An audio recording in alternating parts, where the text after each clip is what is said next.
আমাদের মেগাস্টার শাকিব খানের বহুল প্রতীক্ষিত সিনেমা প্রিন্সের টিজার না আসার পিছনে একমাত্র কারণ শাকিব খান নিজেই। না, এখনই রেগে যাবেন না, কারণ এটার পিছনে একটা সুন্দর কারণও রয়েছে যেটা ভিডিওতেই জানতে পারবেন। আর সেই কারণ জানলে তো ভাই আপনি খুশি হয়ে যাবেন। অন্যদিকে ইয়াশের বহুল প্রতীক্ষিত সিনেমা টক্সিক, এটা কি তাহলে ফ্লপ হবে? সাথে আজকের ভিডিওতে ন্যাচারাল স্টার নানির ব্লাডি রোমিও, স্পিডের ভিলেন পোস্টার এবং আরো কিছু প্যান ইন্ডিয়ান সিনেমা নিয়ে কথা বলবো। সো আজকের এই ভিডিওটা অনেক বেশি ইন্টারেস্টিং হবে, তাই শেষ পর্যন্ত অবশ্যই দেখবেন। ভিডিও শুরু করার আগে ভিডিওতে লাইক আর চ্যানেলটা সাবস্ক্রাইব করতে ভুলবেন না। তাহলে চলুন এবার ভিডিও শুরু করি। প্রথমে আসি ব্লাডি রোমিও সিনেমার কাছে। সাহো আর ওজি সিনেমার পর ডিরেক্টর সুজিত তার সিনেমাটিক ইউনিভার্সকে আরো বড় করতে যাচ্ছে, আরো এক্সপ্যান্ড করতে যাচ্ছে।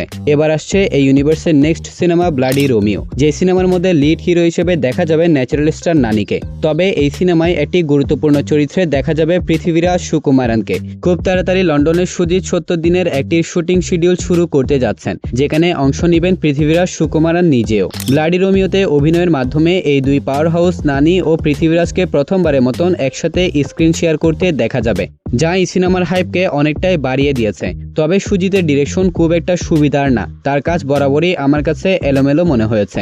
এবার তিনি ঠিকঠাকভাবে সিনেমাটি পরিচালনা করতে পারেন কিনা সেটাই এবার দেখার বিষয়। অন্যদিকে বহু আগে থেকে শোনা যাচ্ছিল রজনীকান্তের জেলার 2-তে একটি ক্যামিও চরিত্রে দেখা যাবে কিং খান শাহরুখ খানকে। আর ব্যাপারটা কিন্তু অনেকটাই কনফার্ম এবং লেটেস্ট আপডেট অনুযায়ী সিনেমাটার মধ্যে শাহরুখ খানকে একটি বৃদ্ধ ক্যারেক্টার প্লে করতে দেখা যাবে, যেটাকে রজনীকান্তের বয়সের সমসাময়িকভাবে প্রেজেন্ট করা হবে। তাহলে এই জেলার 2 সিনেমার মাধ্যমে ইন্ডিয়ার এই বড় সুপারস্টারকে একসাথে স্ক্রিনে দেখতে চলেছে ইন্ডিয়ান সিনেমার অডিয়েন্স। কিন্তু অন্যদিকে সোশ্যাল মিডিয়া গরম করে দিয়েছে সন্দীপ রেড্ডি ভাঙ্গা তার স্পিড সিনেমার ভিলেন বিবেক ওবরয়ের একটা পোস্টার ড্রপ করার মাধ্যমে। পোস্টারটার কথা যদি বলি তাহলে এটা এক কথায় করা হয়েছে। এবার হয়তো বিবেকের ক্যারিয়ারে আমরা একটা রিভাইভ পয়েন্ট দেখতে পারবো, কারণ ভাঙ্গার ভিলেন মানে একটা পাওয়ারফুল অরা থাকবে। আর আমি মনে করি বিবেক সেই অরাটাকে পারফেক্ট ভাবে ম্যাচ করতে পারবে। কিন্তু এখন মনে হচ্ছে বিপদে আছে টক্সিক, কারণ এখন পর্যন্ত পাওয়া ইনফো অনুযায়ী হিন্দি, কর্ণাটক এবং কেরালা রাইটস বাদে টক্সিকের থিয়েটিক্যাল রাইটসের দাম গিয়ে দাঁড়িয়েছে 300 কোটির কাছাকাছি,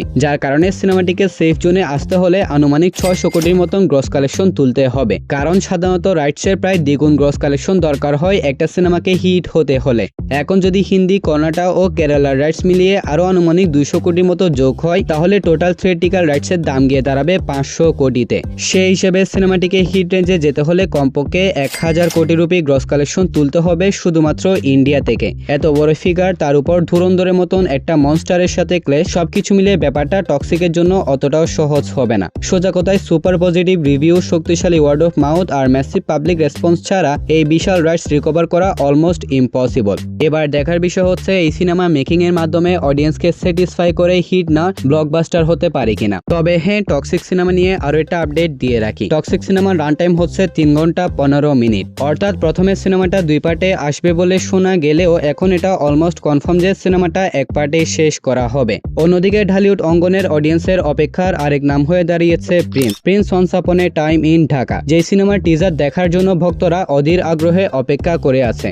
তবে আপনাদেরকে জানিয়ে দিচ্ছি, বাংলা সিনেমার অ্যাকশন ইতিহাসে নতুন এক মানদণ্ড স্থাপন করতে যাচ্ছে প্রিন্স। টিজার তো প্রস্তুত, কিন্তু ইচ্ছাকৃতভাবে থামিয়ে রাখা হয়েছে একটি বিশেষ কারণে। কারণ প্রিন্স সিনেমার সবচেয়ে বড় আকর্ষণ বিশাল পরিসরে মরুভূমির ফাইট সিকোয়েন্সের শুট এখনো বাকি আছে, যেটা ইন্ডিয়া রাজস্থানের থার মরুভূমিতে শুট করা হচ্ছে। আর এই দৃশ্যের একটি ঝলক টিজারে দেখতে চেয়েছেন মেগাস্টার শাকিব খান নিজেই। কারণ একটাই, এটা হতে চলেছে প্রিন্স সিনেমার সবচেয়ে আইকনিক মোমেন্ট, যেটা দেখার পর দর্শক বুঝতে পারবে অ্যাকশনকে নতুন উচ্চতায় নেওয়া হয়েছে। আগামী 3 থেকে 4 দিনের মধ্যে দৃশ্যটির কাজ সম্পূর্ণ করা হবে। সবকিছু পরিকল্পনা অনুযায়ী এগোলে 5 থেকে 6 তারিখের মধ্যেই রিলিজ করা হবে প্রিন্স সিনেমার বহুল প্রতীক্ষিত টিজার। সো গাইস, এগুলাই ছিল আজকের এই ভিডিওর আপডেট। ভিডিওটা ভালো লাগলে ভিডিওতে লাইক আর চ্যানেলটা সাবস্ক্রাইব করতে ভুলবেন না। তাহলে দেখা হবে পরবর্তী আরো একটি ভিডিওতে। ততক্ষণ ভালো থাকবেন, সুস্থ থাকবেন, টেক কেয়ার, আল্লাহ হাফেজ।